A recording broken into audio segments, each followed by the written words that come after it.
سلیمان علیہ السلام کے حکم سے جنات بیت المقدس کی تعمیر کر رہے تھے،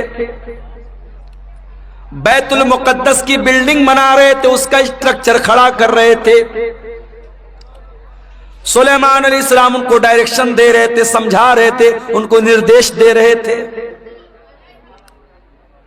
سلیمان علیہ السلام اپنے عصا کے اوپر، اپنی لاٹھی کے اوپر کھڑے ہو کر کے ان کو بتا رہے تھے، اور اسی حالت میں سلیمان علیہ السلام کو موت آ گئی۔ اپنی لاٹھی پر ٹیک لگا کے کھڑے ہیں، موت آ گئی۔ اب موت آ گئی اور جنات کو پتا بھی نہیں چلا کہ ہمارے باس کا انتقال ہو گیا، ہمارے مالک کا انتقال ہو گیا، جس کے حکم پر ہم یہ کام کر رہے تھے اس کا انتقال ہو گیا۔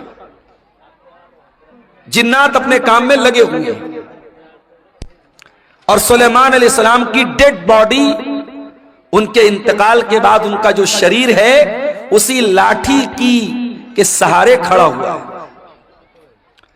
قرآن کہتا ہے فَلَمَّا قَضَيْنَا عَلَيْهِ الْمَوْتَ،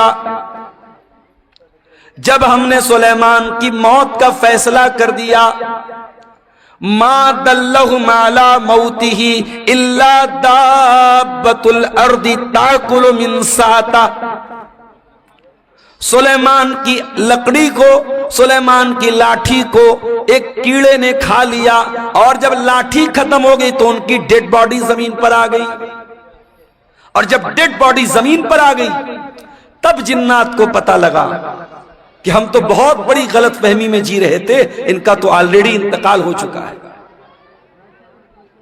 ایک پیغمبر کو موت آئی۔ قرآن کہتا ہے کل نفس ذائقۃ الموت، ہر نفس کو مرنا ہے، امیر سے امیر کو بھی مرنا ہے، غریب کو بھی مرنا ہے۔ یہی قاری عبد الباسط صاحب ساؤتھ انڈیا میں اپنے ادارے کے چندے کے لیے جاتے ہیں، افطار کا ٹائم ہے، افطار کا سامان لینے کے لیے جاتے ہیں، اور ٹرین کے دروازے پر سیڑھی چڑھتے ہوئے اچانک ان کا پیر پھسلتا ہے، گرتے ہیں، اور وہی حادثہ ان کی موت کا سبب بن جاتا ہے۔ میرے پیارے بھائیو، ہم نہیں جانتے موت کب آئے گی، اس لیے کہ 5 چیزوں کی جانکاری صرف اللہ تعالیٰ کو ہے۔